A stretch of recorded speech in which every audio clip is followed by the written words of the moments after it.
Assalamualaikum warahmatullahi wabarakatuh. Saya Tuan Nur Azri Azmimi, wartawan Pillars TV Sekolah Menengah Agama Setiu, dan bersama saya Ahmad Wafi, juru kamera.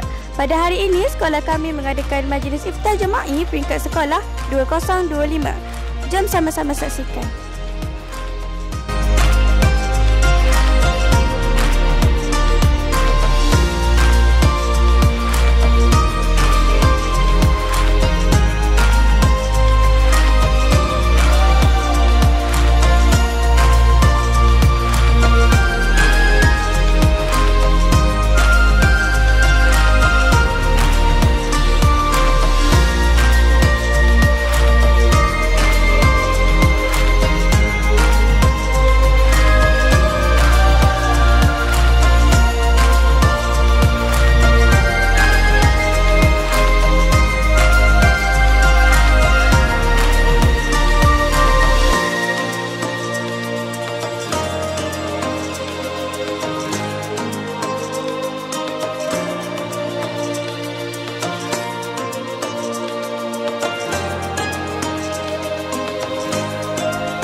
Seorang pelajar SMA Setiu.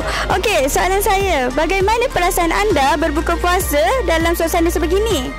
Perasaan saya hari ini saya sangat gembira kerana kita dapat berbuka bersama-sama untuk iftar jama'i. Dalam masa yang sama saya juga rasa sedih kerana tahun ini merupakan tahun terakhir saya bergelar pelajar SMA Setiu.